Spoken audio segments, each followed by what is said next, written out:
Alors, la partie contrariante, c'est que tout le monde, il y a une sorte de ruée vers l'or aujourd'hui dans l'investissement dans l'intelligence artificielle. Tout le monde, plus ou moins, raté le coche en n'investissant pas dans OpenAI au début. Et donc, ils sont en train d'investir, franchement, je trouve que ce sont des idées non différenciées sur des datasets non différenciés et non propriétaires avec des modèles économiques un peu bancals. Sur le scaling, quoi, en fait. Surtout les LM. Donc, j'ai l'impression. Donc, non, je n'ai pas investi à Mistral. Je trouve les valos très déraisonnables par rapport à la traction.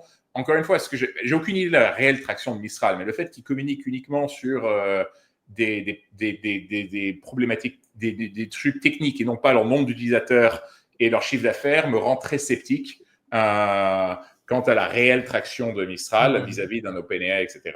Donc, encore une fois, j'ai rien contre, j'ai aucune idée si c'est vrai ou non, mais toute leur communication sur Twitter, c'est ouais, on a tel temps de throughput, etc.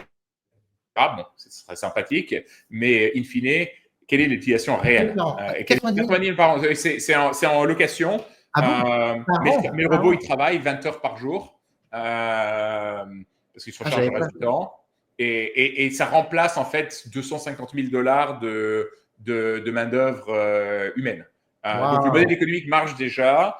Aujourd'hui, les robots coûtent relativement cher, mais ils essayent de diviser par 10 le coût de production des robots pour la prochaine version. Historiquement, la technologie au sens large augmente notre productivité, ce qui augmente notre pouvoir d'achat, qui nous permet de travailler moins et d'avoir une meilleure qualité de vie. Donc, si je pars il y a 200 ans, donc en 1824, l'espérance de vie mondiale moyenne était de 29 ans.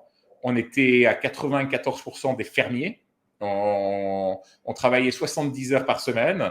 On mourait de faim plusieurs fois par an. Et on avait une qualité de vie qui était assez horrible.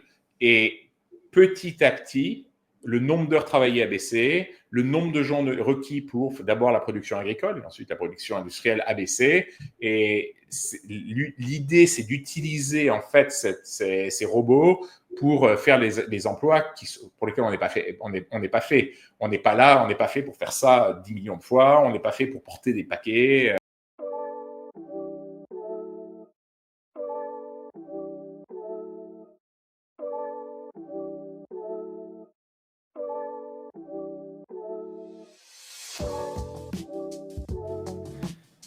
Bonjour Fabrice.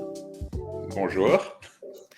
Fabrice Grinda, donc je suis ravi de te recevoir sur le podcast Comptoiria pour notre 104e épisode. On est le 12 novembre 2024. Fabrice, je suis ton parcours depuis une éternité à l'échelle d'Internet parce que j'avais suivi ce que tu avais fait déjà avec Auckland, donc sur les enchères en fait, qui a été donc racheté par eBay. Une success story incroyable. Depuis quelques temps maintenant, tu es à New York. Tu as monté un fonds d'investissement qui s'appelle FJ Labs, qui est un super fonds avec des participations toutes plus exceptionnelles les unes que les autres. On discute aussi parce que j'étais très curieux d'avoir ton avis sur ce qui se passe sur l'intelligence artificielle, nos auditeurs aussi, et on les salue. Et en plus de ça, tu as lancé il y a quelque temps Fabrice AI. Donc, je vous assure, pour l'instant, c'est encore le vrai Fabrice à qui on parle. En tout cas, j'espère. Mais merci beaucoup d'être ici, en tout cas, Fabrice. Non, merci de me recevoir.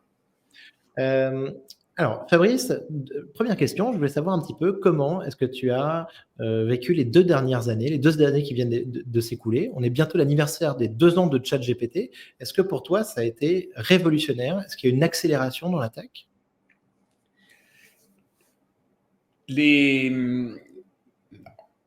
En fait, ce qui est assez intéressant, c'est que l'intelligence artificielle et les modes, en fait, évoluent depuis 20, 30, 40 ans, mais au début, même sur des croissances exponentielles, on ne voit pas les résultats. C'est quasiment plat. C'est qu'au moment où il y a ce moment d'inflexion, qu'on peut voir tout d'un coup une réelle transformation.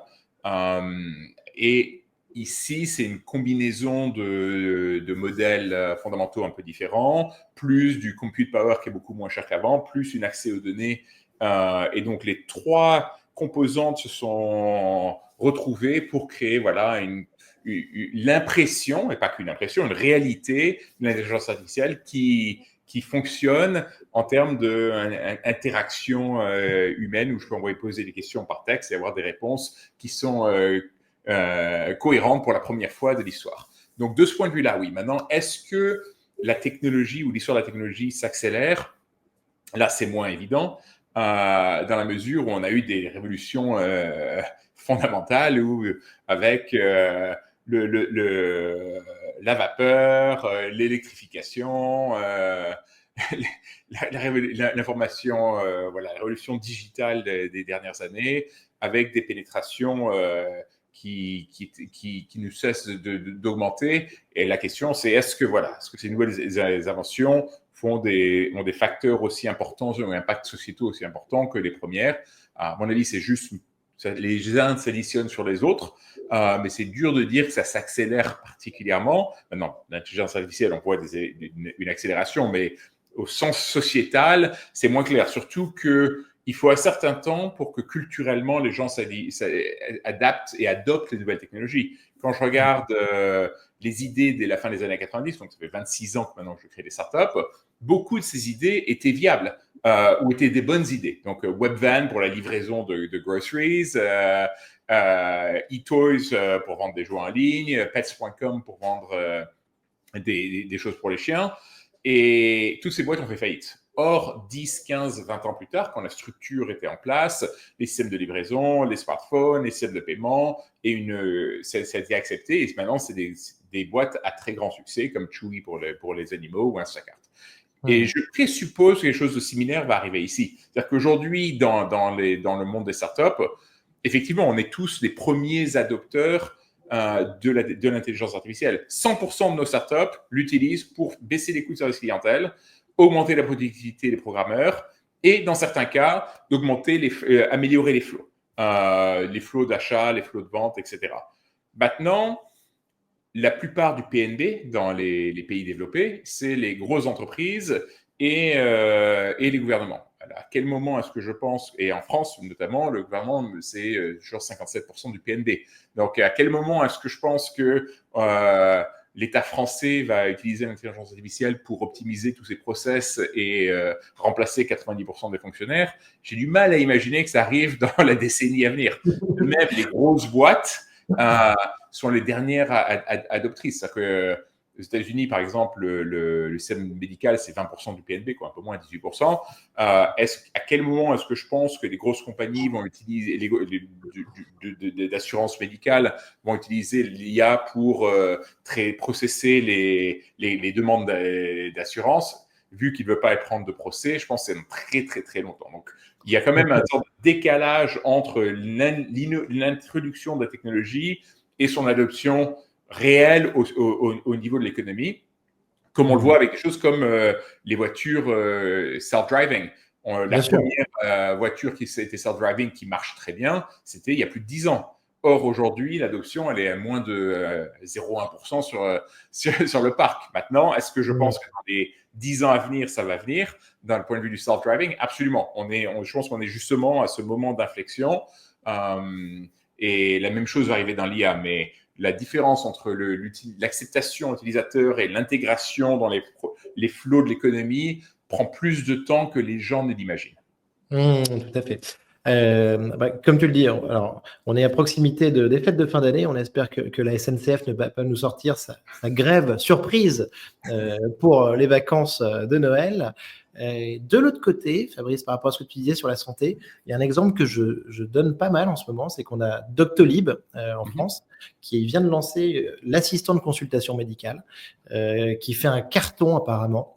La consultation sans les mains, où tu vois le médecin, tu vois enfin son regard, il te parle, il te touche, il n'est pas derrière son ordinateur à saisir des données de compte rendu et des données administratives. Apparemment, ça prend très très fort. On est pourtant sur des données de santé. Tu vois, c'est déjà un petit peu une réhumanisation et un cas qui apparemment risque de décoller à toute vitesse. Oui, mais utiliser l'IA pour transcrire la conversation, vu que là, pour le coup, il y a avec Whisper, il y a des très bons taux de transcription, c'est absolument pas surprenant. Ce Ce qui va prendre plus de temps, c'est que la partie diagnostic médical soit faite par l'IA. Et en fait, le docteur, son rôle va changer. C'est-à-dire qu'aujourd'hui, alors c'est peut-être différent en France, mais aux États-Unis, les docteurs sont des machines à diagnostiquer. Et donc, ils nous traitent comme le plus vite possible, de manière la plus efficace possible pour minimiser le temps d'interaction. Or, in fine, c'est le genre de choses que l'intelligence artificielle devrait mieux faire. C'est-à-dire que l'intelligence artificielle peut regarder chaque micron de l'IRM et lire les derniers journaux médicaux, être vraiment à la pointe de la pointe, faire un meilleur diagnostic. Et en fait, le rôle du docteur va changer. Ça va devenir une sorte de consultant qui va au contraire avoir de l'empathie, de l'intelligence émotionnelle, qui va s'assurer qu'on prenne nos médicaments, etc. Donc, c'est un peu l'inverse du rôle des docteurs aujourd'hui. Et pareil pour les professeurs. Aujourd'hui, je vais au lycée. Si je prends Socrate d'il y a 2500 ans et je l'amène dans le monde du 21e siècle, il ne reconnaît rien. On a de la sorte de magie invisible qui nous permet de communiquer d'un bout du monde à l'autre. On peut voler. Par contre, la façon dont on éduque nos enfants n'a pas changé. On a un prof de qualité variable qui divulge des faits à des enfants de qualité variable. Toujours un prof pour 20, 30, 40 élèves. Je peux imaginer un monde dans 10 ans où en fait le cours est donné par l'IA de manière personnalisée à chaque enfant et le rôle du professeur, ça devient d'être consultant pour aider quand il y a un problème de compréhension, etc. Donc, c'est un assistant avec, pareil, de l'émotion, de l'intelligence émotionnelle, de l'empathie, plutôt que quelqu'un qui divulge des faits qui n'est pas particulièrement important. Et je vois déjà les IA du genre Khan-Migo, qui est le AI de Khan Academy, qui utilise la méthode socratique pour apprendre les maths, qui est incroyable. Il s'assure que l'enfant comprenne le concept et comme ça s'adapte exactement à l'enfant qui a 2 ans d'avance. Il a un problème de bien plus compliqué que celui qui a 2 ans de retard. Bien sûr, tu as raison. Alors, Socrate nous disait de faire attention quand même à l'écriture. Au final, c'est une hybridation qui s'est plutôt bien passée. Dans ce que tu as dit précédemment sur les médecins et sur les exemples de tes startups, il y a un point là qui m'a vraiment beaucoup intéressé, beaucoup parlé. En fait, ce que tu nous dis, c'est que il y a une utilisation un petit peu sur toutes les fonctions périphériques, sur toutes les fonctions support de l'IA, mais pas forcément encore au cœur de la production, quoi, grosso modo. Tout à fait. Parce que les gens ne veulent pas prendre des risques d'hallucination, ne veulent pas, aux États-Unis, c'est assez facile de prendre des procès s'il y a des erreurs, et les gens ont peur, et donc ils attendent que la fonction elle-même soit vraiment prouvée et améliorée. Maintenant, il y a des choses pour lesquelles l'IA peut faire la fonction principale. Donc, écrire des contenus un peu débiles pour du SEO, l'IA est parfaite pour ça. Aider à faire du service clientèle de base, l'IA est parfaite pour ça. Par contre, il y a beaucoup de cas où ce n'est pas encore le cas. Fabrice, une des questions préférées du podcast, quel est l'outil d'IA que toi tu utilises le plus dans ton quotidien, d'IA générative? Est-ce que tu as une petite technique, un petit secret à nous révéler? Alors au début, j'utilisais vraiment plein d'outils différents pour écrire des présentations. Au début, j'étais en Midjourney pour les images, j'étais en Runway pour les vidéos, j'utilisais, j'ai même oublié le nom maintenant des 2 applications que j'utilisais pour créer des présentations. Aujourd'hui, en fait, je m'embête plus, je vais tout sur ChatGPT depuis 4 ans. Ça marche tellement bien. J'ai GPT Premium et je m'en sers littéralement pour tout. Recherche fondamentale. Aujourd'hui, je code plus aussi bien que je codais il y a 25 ans. Quand j'ai des questions de code, je lui demande littéralement, il me sort le CSS. Oui, l'autre jour, j'ai essayé de transformer le format de la vidéo YouTube que je voulais embedder dans mon blog et il m'a sorti le CSS que j'ai littéralement fait un copier-coller. Alors, il avait fait un truc général. J'ai dit non, mais je veux pour cette URL-là. Pouf, il me change le code. Copier-coller, ça marche d'un coup. Je ne me suis même pas posé la question. J'utilise GPT quotidiennement pour tout. Et depuis qu'ils ont connecté à l'Internet, je me sers quasiment même plus de Google. En fait, j'ai remplacé mon utilisation principale par GPT pour tout, que ce soit des traductions, des transcriptions, de l'aide au codage, de la recherche fondamentale. Et je m'en sers beaucoup. Sam Altman le disait, moi j'étais à Londres pour le Dev Day, là, c'est ce qu'il disait, tu vois, c'était créer un système en fait, une appli, donc plus uniquement donc un chatbot, mais une expérience un petit peu plus riche. J'imagine que tu t'en sers aussi peut-être sur ton mobile. Oui, bien sûr, j'en sers pour tout. Très souvent avec Whisper, justement, je lui mets du texte, je lui dis ce que je veux, pouf, il me le change. Et je le vois dans mon utilisation en termes de programmation quand j'écris Fabrice AI. Au début, ça marchait pas bien avec GPT, donc j'ai utilisé Pinecone, j'ai utilisé LangChain, j'ai utilisé un paquet d'autres produits. Le résultat était OK, mais jamais pas géniaux. Et depuis 4 ans, en fait, j'ai tout remplacé et je suis mon back office, c'est tout OpenAI en fait. Et... j'allais en venir là. Donc, j'allais te demander un petit peu de nous présenter Fabrice AI. Mais donc, je caricature, mais en gros, Fabrice AI, aujourd'hui, on pourrait presque dire que c'est un GPT. Enfin, alors attention, hein, je sais que tu as envie de l'emmener plus loin. Et tu nous parles bien du back-office, je fais la différence. Mais donc, ton environnement, en tout cas, c'est ChatGPT, l'API GPT. Oui, alors, ceci dit, ça prend beaucoup de nuances et de travail parce qu'il faut lui. D'abord, j'ai limité Fabrice AI. Donc, Fabrice AI, c'est une digitalisation de ma pensée et de tout ce que j'ai publié. Comme ça, les gens peuvent me poser des questions sur quelle est notre thèse, quelles sont les valorisations en ce moment sur les céréales, les seeds, etc. Alors, je vais poser quelques questions à Fabrice. Comment préparer le podcast? Il me dit, tu devrais demander à Fabrice, Fabrice AI, il me dit, tu devrais demander à Fabrice, où en sommes-nous sur l'intelligence artificielle? Quelle est la direction future de cette technologie? Pourquoi FJ Labs adopte-t-il une approche contrariante vis-à-vis de la tendance de l'IA? En vrai, il était super. Ouais. Alors, il faut comprendre que Fabrice AI n'est pas connecté à l'Internet. C'est ce que mon contenu, de manière intentionnelle, c'est une représentation de mes pensées. Alors, j'ai transcrit 100% des podcasts que j'ai donnés, et c'est plus compliqué qu'on l'imagine parce qu'il faut lui dire qui est la personne qui est en train de parler. Les transcriptions de voix à texte sont pas à 100% parfaites, donc et après, il faut tester que chacune des transcriptions a été bien comprise par le AI. J'ai fait pareil pour les discours que j'ai donnés. Surtout j'ai utilisé Azure OCR pour pour scanner les PDF que j'ai inclus dans les présentations pour qu'ils comprennent le contenu des PDF. Il y a tout un travail de formation. Plus je donne plus de poids au contenu récent qu'au contenu ancien. Mais c'est bien sûr pas la date d'upload du contenu, mais la date du publishing du contenu à l'origine. Et donc, il y a tout un travail de préparation de données qui a pris un temps infini, plus toute la partie coding derrière qui, à la base, n'était pas OpenAI, mais qui l'est. Et je viens juste de passer sur Whisper, sur la partie transcription voix texte, parce que c'est multilingue, alors que ce que j'utilisais ne l'était pas, multilingue. Et là, donc, ça avance bien, ça marche bien pour... Maintenant, j'ai 2 phases suivantes qui vont venir. Là, je suis en train d'intégrer Agen, où j'aurai toute la partie vidéo. Donc, on pourra avoir une conversation avec Fabrice AI, mais en vidéo, avec une représentation digitale de mon image avec ma voix. Donc, un avatar interactif. Un avatar interactif, voilà. Et la deuxième chose que je suis en train de faire, qui est plus compliquée, je suis en train d'uploader toutes les decks qu'on a reçus, tous les appels qu'on a fait, toutes les transcriptions, tous les résumés qu'on a fait, pour que quelqu'un puisse faire un Zoom call avec Fabrice AI et pitcher son idée et avoir du feedback. Et ça transcrira l'appel pour nous, ça nous créera le résumé, et ça nous fera une recommandation et ça donnera le feedback aux entrepreneurs. Tu t'engages à investir sur ce feedback?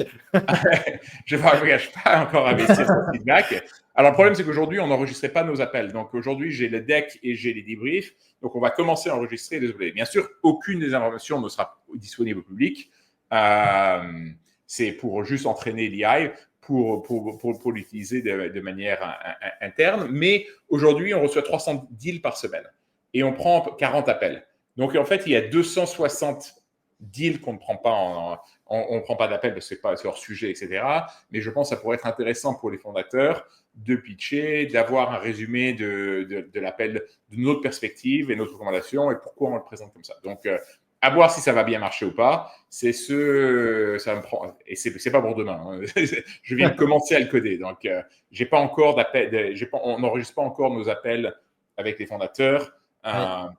Donc j'ai pas encore le contenu uploadé dans Fabrice AI, mais j'y travaille. Écoute, franchement, c'est super cool. Merci aussi pour le côté un petit peu build-in public que tu fais avec cet assistant. Je pense que pour toi, le fait de mettre les mains dedans comme ça, de tinker et tout, ça doit être hyper enrichissant. Il y a Reid Hoffman, je pense, que tu as dû voir un petit peu. Il a fait des trucs très sympas avec des avatars comme ça, des auto-interviews. Ouais, il l'a fait avec R1, alors c'est très différent parce que R1 n'est pas connecté à GPT, donc c'est quasiment des questions pré-enregistrées. Tu peux pas avoir une réelle conversation live avec Reid Hoffman où tu lui poses des questions, il répond, etc. Il s'est interviewé lui-même et c'est très beau, mais c'est un peu pre-canned. Là, j'essaie de le faire de manière universelle et à voir si ça va marcher, etc. Mais maintenant, pourquoi je l'ai fait? La raison principale, en fait, c'est curiosité intellectuelle. Où est-ce qu'on en est aujourd'hui? Quelles sont les capacités de création? Et aussi, quand un entrepreneur vient me pitcher son idée, à quel point est-ce qu'il est en train de faire, c'est dur ou pas dur? Donc, toutes les idées de copilote, vraiment, c'est banal. Et j'ai compris ce qui est compliqué, ce qui est facile, les technos à utiliser, où sont les différenciations. Donc, ça me rend meilleur investisseur dans l'AI de faire ceci.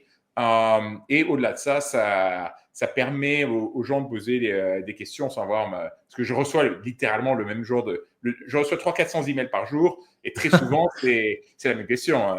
Quels sont les valos aujourd'hui? Quelles sont la thèse aujourd'hui? Comment j'écris un bon deck? Je les envoie à Fabrice AI, c'est plus simple. Nice. Non, et surtout, et tu as commencé quand, Fabrice AI, Fabrice? En gros. Il y a 1 an et demi. Le problème, c'est qu'au début. En 1 an et demi, tu parlais de Longchain tout à l'heure. Enfin, voilà, il y a beaucoup de choses qui ont évolué. Oui, mais il n'y a rien qui marchait au début. Les questions, elles étaient hors sujet. Ils prenaient des mauvais contenus. Les contenus étaient mal transcrits. Franchement, jusqu'à 4 ça ne marchait pas. Ça ne marchait pas à un point où j'aurais été confié. J'étais suffisamment fier du résultat pour le rendre public. Et maintenant, les résultats sont tellement bons que je suis prêt à le rendre public. Et il est bon sur des questions même personnelles. Quelqu'un a demandé qui était… je suis allé sur ton anniversaire tout à l'heure, c'était très bien. Hein. On avait l'impression d'y être. Hein. Quelqu'un a demandé… donc, j'ai fait faire un film de la famille et il y a dedans une sorte d'arbre généalogique des différentes personnes de la famille. C'est le seul endroit où certains noms apparaissent. Et quelqu'un a demandé qui est cette personne-là. Et vu que j'ai digitalisé le PDF qui inclut l'arbre généalogique, il a compris quelles étaient les relations des différentes personnes, alors que c'est écrit nulle part et c'est mis nulle part. C'est tellement impressionnant. Voilà. Donc Fabrice AI m'impressionne. Donc maintenant, je suis fier de l'avoir dehors. Mais jusqu'à 4 c'était pas possible. C'était tellement mauvais les réponses. J'avais honte.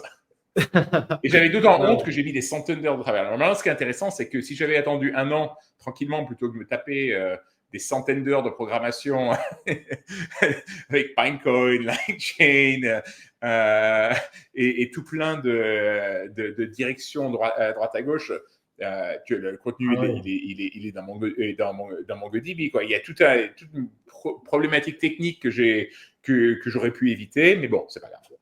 C'est intéressant. Je ne l'ai pas fait pour avoir Fabrice, je l'ai fait pour comprendre le process, en fait. Bien sûr, je comprends tout à fait, Fabrice. Félicitations. Et by the way, pareil avec Agen. Hein. Là, je fais mon vidéo avatar avec Agen. Est-ce qu'un jour, dans GPT-5 ou 6, il y aura un vidéo avatar qu'on pourra voir très facilement? Probablement. Est-ce que tout ce que je suis en train de coder avec Agen, ça va être une perte de temps? Absolument. Mais ce n'est pas grave. Ce n'est pas le but. Écoute, c'est super et j'ai hâte de pouvoir m'entretenir. Je ferai peut-être un follow-up du podcast, tu vois, sans avoir besoin de te solliciter avec Fabrice AI, ça pourrait être marrant. Je suis pas sûr que ça marchera en français. Ah non, ça devrait marcher en français. Ah, je pense que oui. Hein. Franchement, j'ai essayé sur Agen, moi, ça marchait assez bien les avatars interactifs. Ouais. Fabrice, merci beaucoup. Donc, on va tous essayer Fabrice AI, c'est trop cool. Pour parler un petit peu de FJ Labs, Fabrice Tay m'a dit que vous aviez un positionnement, une approche un petit peu contrariante sur les investissements dans l'IA. J'adorerais que tu nous parles un petit peu de ça. Est-ce que vous avez investi dans certaines des pépites qu'on connaît, dans les OpenAI, Anthropic, Mistral, H, Holistic? Oui, non. Et si vous avez un positionnement un peu contrariant, sur quelle est un petit peu votre logique? Alors, la partie contrariante, c'est que tout le monde, il y a une sorte de ruée vers l'or aujourd'hui dans l'investissement dans l'intelligence artificielle. Tout le monde, plus ou moins, raté le coche en n'investissant pas dans OpenAI au début.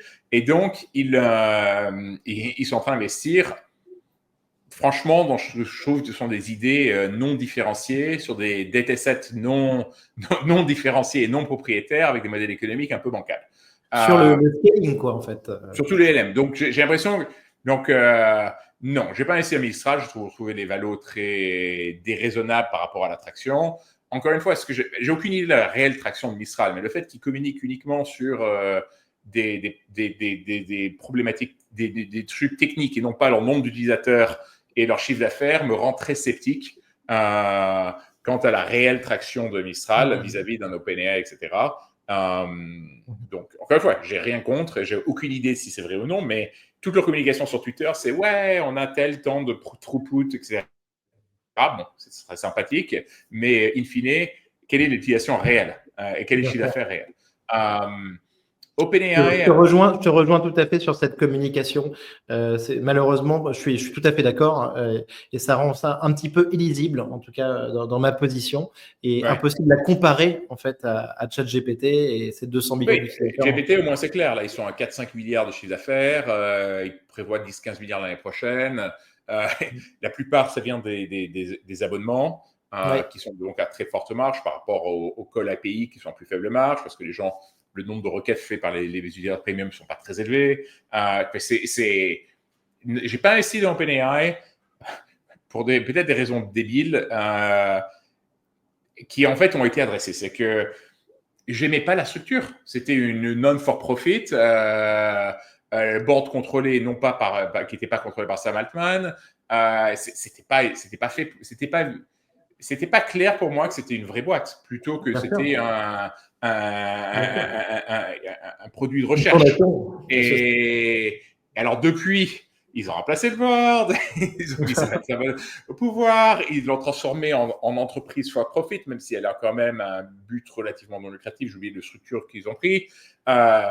Et au moment où tout ça a été fait, maintenant ça paraît tard. Maintenant, est-ce que la boîte qui vaut aujourd'hui, est-ce que 150 milliards, ou je ne sais pas quelle est la valeur du dernier tour, est déraisonnable vis-à-vis de l'attraction? Non. Ça peut valoir 1 ou 2 trillions, mais bon, c'est un 10x. Or, aujourd'hui, j'ai investi dans les boîtes au tout début, je peux faire des 100x ou des 1000x. Donc, ayant raté le coche pour des raisons de structure qui ne me plaisaient pas, voilà. Alors que Mistral, c'était juste très cher, sans réelle traction utilisateur qui était communiquée, ça ne me plaisait pas. Donc, non. Donc, je n'ai pas fait tous ces modèles-là que je trouvais pas très intéressants. Hugging Face, tu n'as pas fait Hugging Face, par exemple? New York, un peu, tout ça? Pardon? Hugging Face, tu n'as pas investi dedans? Non. Les seules choses que je fais, c'est réellement, je préfère l'applicatif. Parce qu'in fine, pour moi, AI, c'est de la techno. Et la techno va être commoditisée. Alors peut-être qu'elle est winner takes all, mais quand même commoditisée, parce que le prix du compute n'arrête de baisser. Et je pense aussi qu'il y aura probablement qu'un seul gagnant sur le LLM, ou deux, mais pas beaucoup. Et ça semble clairement être OpenAI. Donc, ce que je préfère faire... et Anthropic, Claude? Je suis pas sûr. D'accord. Pas sûr. Ok. Pas sûr. Même Anthropic, je suis pas sûr. Donc, in fine, ce que je préfère faire, c'est de l'applicatif. J'investis, mon cœur de métier, c'est d'investir dans des business à effet de réseau. Et qui utilisent tous l'intelligence artificielle. Donc, ce qui m'intéresse plus, par exemple, on est des boîtes du portefeuille comme Rebag, qui est une place de marché de sac à main, qui fait presque 200 millions de chiffres, qui est profitable. Ils ont en fait la base de données de tous les sacs à main de l'histoire, et ils connaissent l'état, le prix, etc. Et donc, sur 3 photos, ils te disent, voici ton sac à main, voici le modèle, l'année, la condition, s'il est authentique ou pas, et à combien il peut se vendre. Donc, ton processus de mise en vente, c'est 3 clics et pouf, ton sac, il est vendu. Compare ça à mettre en vente sur eBay où tu prends 30 photos, et tu dois choisir une catégorie, tu dois écrire un descriptif, tu dois écrire un titre, tu dois choisir un prix, tu dois définir la condition, tu ne sais pas s'il est vrai ou faux. C'est du jour et la nuit. On investit dans Photoroom, une startup française. Bien sûr. Pareil, Photoroom, ça utilise l'IA pour prendre le meilleur fond sur un produit à mise en vente en fonction du produit que c'est et la place de marché sur lequel tu le vends, pour augmenter les taux de conversion. Une boîte qui cartonne, qui est des dizaines de millions de chiffres d'affaires annuels.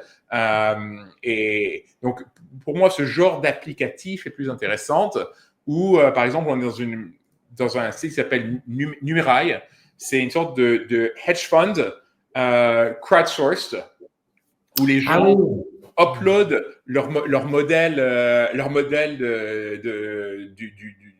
la bourse. Tous les modèles se battent entre eux et ils prennent les top 10-20% et ils investissent l'argent. Ils ont créé une sorte de quant hedge fund virtuel sans manager, sans analyste, etc., qui coûte des millions et des millions de dollars. Et ils redistribuent une partie des bénéfices aux gens qui ont créé les modèles. Et ils ont déjà distribué des dizaines de millions de dollars. Où on investit dans une compagnie qui fait des robots qui s'appelle Figure AI. Ah, Figure, on adore, bien sûr. Numerai, j'avais vu passer le dossier il y a quelques années. Je suis super content que tu l'aies fait. Et Figure, moi, je suis donc complètement fan. L'épisode après toi que j'ai tourné avant toi, c'est avec Enchanted Tools, donc avec Jérôme Monteau, qui avait travaillé sur Aldébaran, le robot Nao, Pepper. Mais c'est vrai qu'on est très impressionné par Figure, dans lequel a investi aussi OpenAI. Donc toi, tu as investi dans Figure. Okay, au tout début, en fait, la réflexion était la suivante. Aujourd'hui, on a des trillions et des trillions de dollars qui ont été investis dans de l'infrastructure pour les humains, des warehouses, etc. Et ça coûte moins cher, en fait, de créer un robot humanoïde qui utilise l'infrastructure existante que de réinventer toute l'infrastructure. Maintenant, est-ce qu'il va y avoir des robots spécialisés qui vont être créés? Absolument. Et la complexité dans la création du robot, alors il faut qu'il puisse marcher, etc. Parce qu'on est en partenariat avec OpenAI, c'est pas juste la reconnaissance du monde extérieur, mais c'est comprendre comment contrôler ma main, comment interagir, etc. avec. Et donc, toute cette partie-là, on le fait en AI intérieur, tout non connecté à OpenAI. Donc, OpenAI, on s'en sert pour reconnaissance du monde. Donc, il sait, ça, c'est une pomme, ça a tel, etc. Mais ensuite, toute la partie interaction, contrôle de la main, contrôle du mouvement, interaction avec les humains, etc., qui nécessite, en fait, d'exécuter et d'exister, est fait en interne. Donc, j'ai investi au tout début parce que j'avais backé le fondateur dans ces 2 projets d'avant. On est amis depuis très longtemps. C'est Brett, c'est ça, non Brett Adcock, exactement. Il avait créé en fait une place de marché de programmeurs qu'il a monté de 0 à 100 millions de chiffres et qu'on a vendu à Adecco. Et après, donc ça a très bien marché. On l'a adoré. Après, il m'a dit, je vais faire des taxis volants électriques. Donc, on l'a backé. C'est allé en bourse. On a encore eu beaucoup de réussite. Ça s'appelait Archer. Ça marche encore. Et là, il a dit, je vais faire des robots humanoïdes, mais de manière commerciale. Le problème de Boston Dynamics, ils font des robots incroyables qui peuvent faire du parcours, etc. Mais c'est 500 000 ou 1 million de dollars le robot. Il est hydraulique, il casse tout le temps. C'est pas fait pour en créer 1 million et les mettre dans les usines de production. Alors que là, Figure, ils sont déjà chez BMW en train de remplacer des machinistes. Ils ont été approchés par des gens pour faire du picking, packing dans des warehouses à la Smile. Ce qu'ils font, c'est très, très, très, très, très impressionnant. Je crois que j'avais lu quelque part que quand tu allais chez Figure, bientôt dans ton onboarding kit, ton welcome kit, tu aurais un robot, tu vois, un truc comme ça. Je ne sais pas si je dis une bêtise. Mais là, les robots, peut-être dans 1 an ou 2, mais les coûts de production sont en train de s'écrouler. Je pense on est à combien? Ah oui, en production et en commercialisation, ça doit être aux alentours commercialisation, là, ils les vendent genre 90 000 par an. 90 000 par an. 90 000 par an. C'est en location. Mais le robot, il travaille 20 heures par jour parce qu'il se recharge le reste du temps. Et ça remplace en fait 250 000 $ de main-d'œuvre humaine. Donc le modèle économique marche déjà. Aujourd'hui, les robots coûtent relativement cher, mais ils essayent de diviser par 10 le coût de production des robots pour la prochaine version qui va sortir, voilà, je sais pas, dans les années à venir. Il a l'air très très fort, Brett, en effet, dans l'exécution. Et Figure, moi, donc j'ai vu le Figure 02, oui, c'est extraordinaire, tu as raison. Merci beaucoup pour cette info sur les 90 000 $ par an. Là, j'étais pas au courant de ce modèle-là, c'est super intéressant. Tu penses, les Chinois devraient être assez bons aussi dans ce domaine, de par, on va dire, les chaînes un petit peu de fabrication existantes, non? Leur plus gros concurrent aujourd'hui, c'est Tesla, avec l'Optimus, qui est peut-être un an en retard en termes de software, donc la partie hardware plus ou moins similaire, et Tesla sait construire à échelle, donc je pense que c'est leur plus gros concurrent. Sur le long terme, je pense effectivement que les Chinois vont être très forts. Aujourd'hui, ils n'ont pas de grosses compagnies de robotique. Par contre, comme ils ont des chaînes de valeur, de batteries, etc., je ne serais pas surpris si un jour, ça ne serait pas les Bid ou Bird de ce monde et les compagnies de voitures électriques chinoises qui seront impressionnantes et grosses sur le marché. Peut-être même DJI d'ailleurs, mais à voir, mais je pense que ce n'est pas pour les années à venir. C'est comme les premières décennies des voitures électriques, Tesla était plus ou moins seul et maintenant les compagnies chinoises ont pris le dessus en termes de part de marché à l'échelle mondiale. Et, je pense qu'on est quand même à 10 ans de cela sur le monde de la robotique. Bien sûr, bien sûr. Et tu nous parles là de cas surtout B2B, entrepôt. On n'est pas encore sur le robot qu'on a chez soi, B2C, qui range et tout ça, quoi. Enfin, peut-être Figure 3 sera la première version qui pourra marcher dans le monde du consommateur en termes de prix, etc. Mais ça va demeurer cher parce que même si c'est 50 000 par an, c'est quand même hors de portée de la plupart des gens et je pense que le nombre de cas d'utilisation sera encore relativement limité. Donc, si je dois faire un pari, ça sera plutôt Figure 4 où ça commencera à devenir abordable et aussi plus fonctionnel. C'est-à-dire que peut-être que Figure 3, il pourra vider les poubelles, mais bon, il ne va pas faire la cuisine. Peut-être qu'il pourra aller promener le chien. Voilà, il y aura des cas limités. Donc, je pense que ça va venir, mais qu'on en est à 4-5 ans. Mais 4-5 ans, c'est pas très long, en fait, dans l'absolu. Ben non. Et j'ai une phrase sur laquelle je veux te sonder, Fabrice, de Sam Altman, qui disait c'est hyper important de travailler sur les robots humanoïdes aussi. Pourquoi? Parce que si on atteint l'LGI un jour, et donc sur les déclarations récentes, ça pourrait arriver dans les Sam Altman vient de dire 2025 ce week-end sur Y Combinator, mais peut-être 2026-2027, donc on est sur l'horizon dont tu parles. Et il disait, si y a AGI, ce serait dommage que l'être humain soit les bras et les jambes de cette AGI, d'où le besoin aussi d'avoir un robot humanoïde à nos côtés. Ouais, je pense que c'est un argument très, très convaincant. On ne serait pas les bras et les mains de l'IA. L'IA, c'est un outil qu'on utilise pour nous rendre, avoir une meilleure qualité de vie.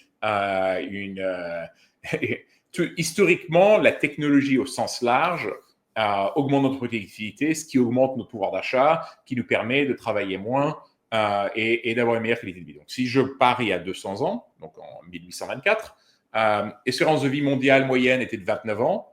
On était à 94% des fermiers. On travaillait 70 heures par semaine. On mourait de faim plusieurs fois par an. Et on avait une qualité de vie qui était assez horrible. Et petit à petit, le nombre d'heures travaillées a baissé, le nombre de gens requis pour d'abord la production agricole et ensuite la production industrielle a baissé. Et l'idée, c'est d'utiliser en fait ces robots pour faire les emplois pour lesquels on n'est pas fait. On n'est pas fait. On n'est pas là, on n'est pas fait pour faire ça 10 millions de fois. On n'est pas fait pour porter des paquets. Il y a plein de choses où la créativité, où l'économie moderne en fait tue la créativité.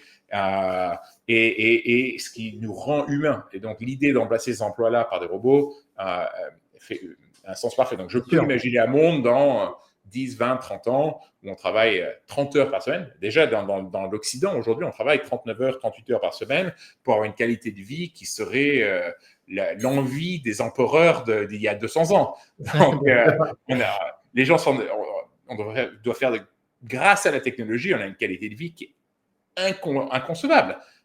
J'ai accès à la somme totale de la connaissance humaine dans ma poche. J'ai accès à un assistant super intelligent et je peux avoir de l'information communiquée par vidéo gratuitement mondialement. J'ai accès à plus d'informations, de conseils et de moyens de communication que le président des États-Unis n'en avait il y a 25 ans. Et c'est gratuit et on pense que c'est normal. Voilà, c'est normal.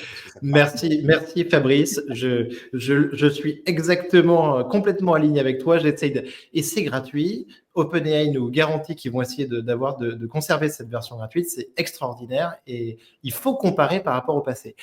On peut, un autre angle aussi intéressant sur cette évolution comme ça, un petit peu du confort humain, c'est l'énergie. On te dit que plus un monde, plus une société a d'énergie, grosso modo, plus il y a de confort aussi et de création de valeur de l'autre côté. De l'autre côté, ces modèles, ils sont l'entraînement, en tout cas dans ce qu'on voit sur les modèles à 1 milliard, 5 milliards, 10 milliards de dollars nécessaires sur l'entraînement des modèles, que le XAI, Colossus ou ceux de Meta ou d'Anthropic, ça va être très très gourmand en énergie. Ça, tu vois ça, Fabrice, oui, aussi? Oui, mais ça me dérange absolument pas. On est au milieu, les gens ne se rendent pas compte, mais on est au milieu d'une transition énergétique, une révolution énergétique extraordinaire. Le coût du solaire est en train de diviser par 10 toutes les décennies, en fait. On a divisé donc par 100 en 20 ans, par 1000 en 30 ans, par 10 000 en 40 ans. Aujourd'hui, la production solaire est moins onéreuse en coût par kilowattheure que toutes les alternatives. Le gaz naturel, le nucléaire, le gaz, le pétrole, le charbon, etc. Et les batteries sont en train de suivre le même cycle. Le prix des batteries est divisé par 42 depuis 97, divisé par 10 la dernière année. En une année, en 2023-2024, les batteries sont divisées par 2 à la vente en Chine. En une année. Et donc aujourd'hui, batterie plus solaire, c'est moins cher que toutes les autres alternatives et continue de devenir moins cher. Donc on est passé de 0,1% de la production énergétique aux États-Unis solaire à 5%, sans subvention, sans intervention d'État, etc., uniquement parce que ça coûte moins cher. Et c'est en train de monter comme ça. On parle beaucoup de fusion, de nucléaire et tout ça, mais Elon Musk dit dans le futur, ce sera du solaire. C'est solaire. Si la fusion arrive dans les 10 ou 20 ans, peut-être que ce sera la fusion ou fusion plus solaire, mais le solaire est en train de gagner.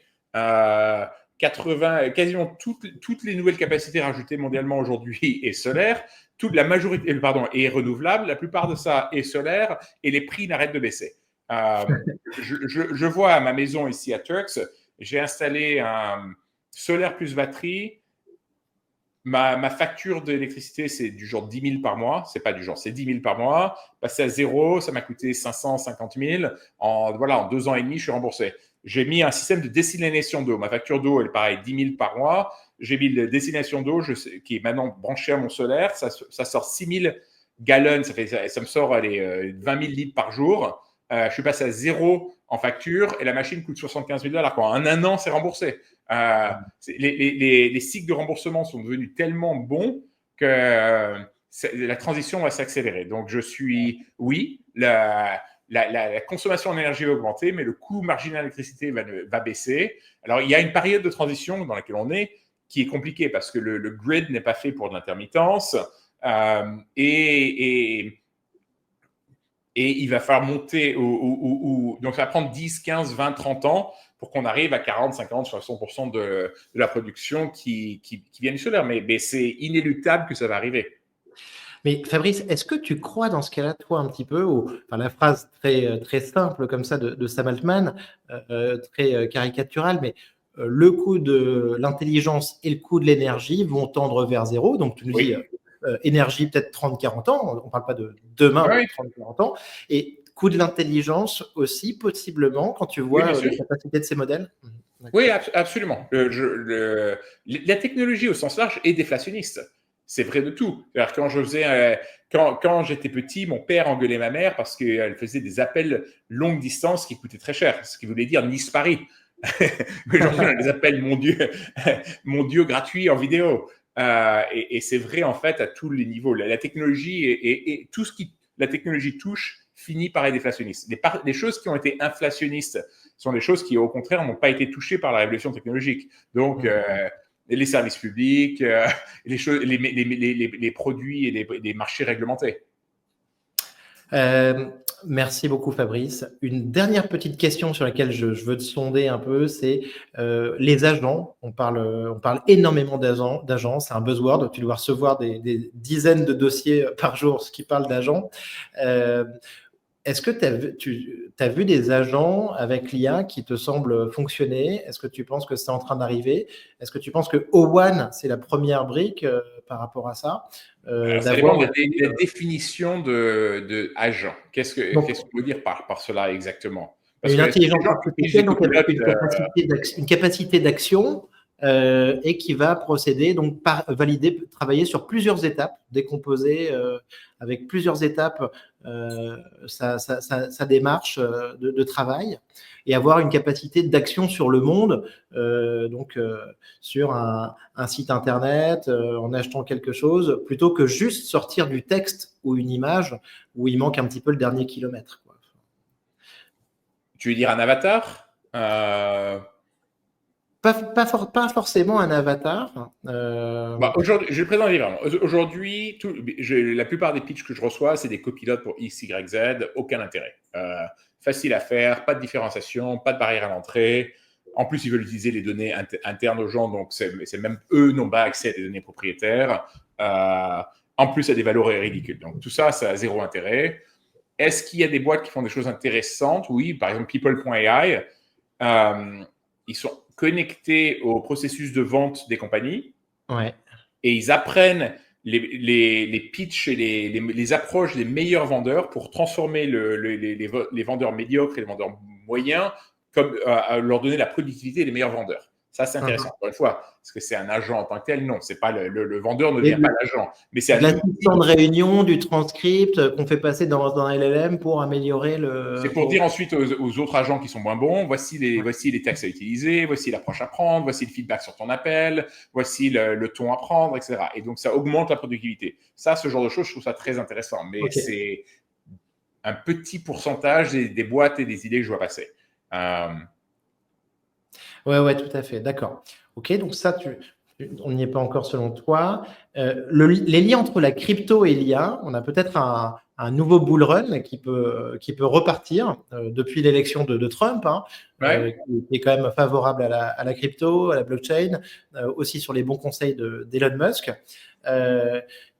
On se dit que les IA vont pas utiliser en tout cas des comptes bancaires pour faire des transactions le jour où on leur donnera cette capacité. Est-ce que tu penses qu'il peut y avoir des trucs intéressants qui peuvent se passer maintenant au croisement IA et crypto, ce qu'on n'a pas vu depuis 2 ans, mais peut-être que ça va arriver. Il y avait déjà des projets très intéressants. Okay. Donc, une des boîtes dans lesquelles j'investis qui cartonne le plus, c'est Render. Render, en fait, ça crée ça utilise les GPU des gamers pour créer une sorte d'énorme data center virtuel. Et donc, on a décentralisé le data center. Donc, plutôt que d'avoir à dépenser $1 milliard à créer un data center avec tous les chips NVIDIA, j'utilise les chips des gamers pour créer un énorme modèle où les gens peuvent faire tourner leur simulation d'AI. Alors, à la base, ils ont un peu de chance parce qu'à la base, ce n'était pas pour ça qu'ils ont été créés. Ils ont été créés pour faire des simulations de 3D. Donc, c'était pour faire du CGI pour les studios, de la même façon que NVIDIA a eu de la chance. Et tout d'un coup, il y a une demande de ces GPU pour faire des simulations AI qui a fait exploser et NVIDIA et bien sûr Render. Mais il y a d'autres compagnies que Render qui font ce genre de choses. Donc ça,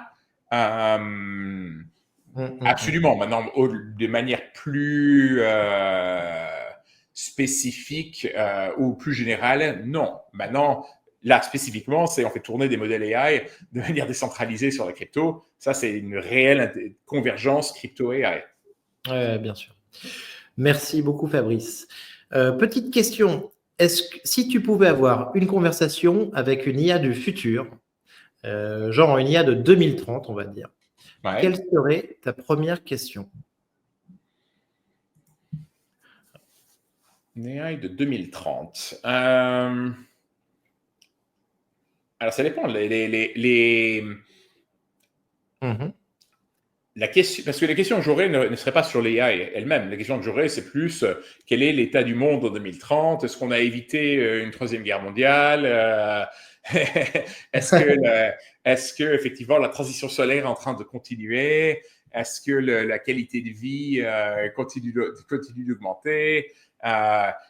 Où est-ce qu'on est dans la réalité augmentée? Vu que je pense qu'on doit avoir une transition qui va s'opérer de ces devices où on est comme ça. Ouais. Sur, mais il faut que peut-être qu'on ait des lentilles de contact intelligentes ou des lunettes avec des lasers sur comme ça on a une chambre de vision qui n'est pas fermée, donc ce ne sera pas du tout les Apple Vision Pro, mais un truc beaucoup plus light. Est-ce qu'on a de l'AGI ou de l'ASI, etc. Donc, c'est plus intéressant sur voilà, où on en est le monde.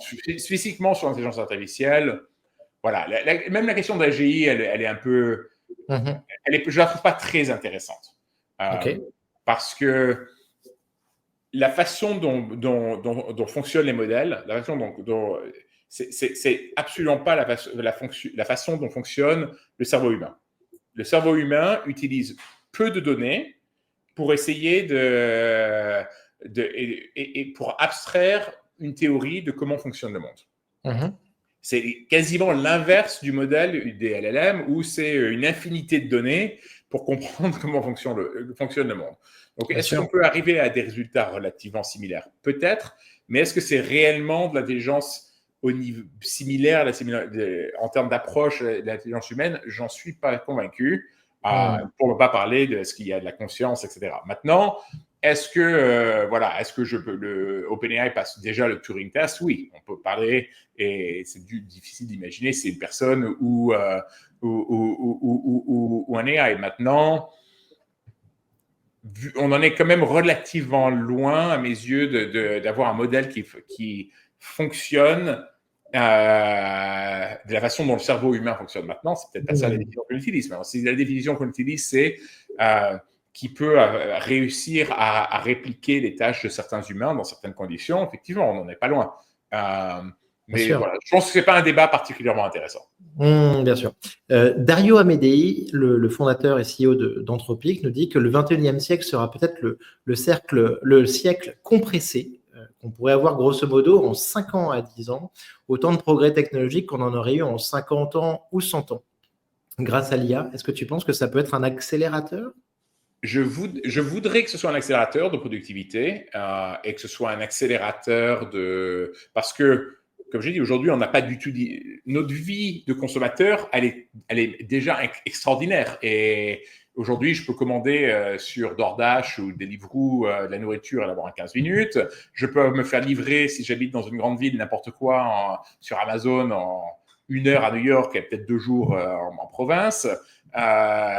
Je peux voyager le monde et aller dans un hôtel incroyable sur Booking, on a Airbnb, on a Uber. Le fait qu'on a à disposition, pouf, une voiture en 3 minutes pour aller n'importe où, c'est incroyable. Mais dans le monde de l'entreprise, c'est absolument pas comme ça. Aujourd'hui, si je veux commander de la pétrochimie, il n'y a même pas un site qui me montre le catalogue de disponibilité. Oublions même de ce qui existe. N'oublions même, il n'y a rien pour commander en ligne, il n'y a pas de connexion à l'usine pour comprendre les délais de fabrication et les capacités de fabrication, il n'y a pas de paiement en ligne, il n'y a pas de tracking de la commande, il n'y a pas de financement. Et ça doit arriver dans toutes les industries, dans toutes les chaînes de valeur. Donc, il faut digitaliser tous les inputs. Il faut digitaliser toutes les PME. Aujourd'hui, pareil, je suis un petit restaurateur. Et mon métier, c'est pas juste de faire à manger et de parler avec mes clients. Je dois créer un site web, je dois dealer avec Uber et DoorDash. J'aurai un POS, je dois faire de la comptage. Tout ça doit être digitalisé. Donc, il y a tellement de choses à digitaliser. Nos interactions avec l'État. Bien sûr. On devrait pouvoir voter de notre téléphone portable. On devrait pouvoir payer nos tickets de trafic, nos infractions de parking sur notre téléphone. Tout doit être digitalisé, optimisé. Et à ce jour, la productivité a plutôt baissé depuis 200 ans qu'augmenté. Donc, j'aurais espoir que ça l'accélère. Mais est-ce que je pense qu'en 5 ou 10 ans, on va tout transformer, révolutionner? Non, parce que il est possible que les idées les plus faciles ont déjà été obtenues. Et donc maintenant, on obtient des changements incrémentaux, marginaux par rapport à ce qui a été fait à ce jour. Maintenant, l'application de la technologie qui existe déjà à ce qui n'a pas été utilisé est transformationnelle et j'espère qu'on va le faire et j'espère qu'on va le faire vite. Mais est-ce que j'imagine que dans 10 ans, le monde va être complètement transformé? Non. Ceci dit, l'intelligence artificielle va devenir seconde nature. Dans 20 ans, ça sera plus transformationnel de ce qu'on l'imagine aujourd'hui. Mais c'est toujours vrai de la technologie. Au début, les gens pensent que ça va tout changer très rapidement et en fait, ça prend beaucoup plus longtemps qu'on l'imagine. Par contre, les changements que ça finit par opérer sont bien plus fondamentaux et transformationnels qu'on l'imagine. C'est la loi d'Amara, il me semble, non? Je ne sais pas le nom de la loi, mais c'est clairement vrai. Fabrice, merci pour tout. C'était un épisode exceptionnel. Dernière question. C'est bien ça, la loi d'Amara. Dernière question, Fabrice. Est-ce que tu as un livre ou un film de science-fiction à nous recommander? Oui, mon livre de science-fiction favori des 5 dernières années, c'est Project Hail Mary de Andy Weir. Donc, Andy Weir, c'est celui qui a écrit Le Martien. Mais Le Martien, sympa, mais c'est pas exceptionnel parce que c'est Robinson Crusoe sur Mars. Donc, il est tout seul, il se parle lui-même. OK. Il résout ses problèmes. Et puis, son objectif, c'est de survivre. Donc, c'est se sauver lui-même. Donc, les stakes, ils sont pas très hauts. Project Hail Mary, c'est écrit de manière similaire, sauf que c'est Robinson Crusoe dans l'espace, mais il a un copain, quoi. Il a Friday, si tu veux, il a vendredi, et pour sauver l'humanité. Donc, les stakes sont plus hauts. Donc, l'histoire est plus intéressante. De loin, mon livre de science-fiction des 5 dernières années favori. Il me semble que c'est un peu de la hard sci-fi, quoi. Enfin, ça veut dire oui, hard sci-fi. Mais je lis 100 livres par an, dont au moins 50, c'est du sci-fi. Donc, les recommandations de sci-fi, j'en ai beaucoup. Génial. Et il y a eu le film sur le Martien, je crois. Il me semble que c'est Matt Damon, non? Enfin, oui, exactement. Mais encore une fois, il ne faut pas juger Project Hail Mary sur The Martian. C'est 1000 fois mieux. Excellent. Eh bien, merci beaucoup. Merci Fabrice. On va utiliser Fabrice AI. C'était un plaisir de t'avoir sur Comptoir IA. Merci beaucoup. Merci. À bientôt. À bientôt. Vous êtes arrivé au bout de l'épisode. Félicitations. Dernier effort, notez-moi 5 étoiles. Le podcast Comptoir IA est soutenu par l'accélérateur Allianz, toujours à la pointe de l'innovation technologique. Contactez-moi sur LinkedIn pour continuer à échanger sur l'IA. À bientôt.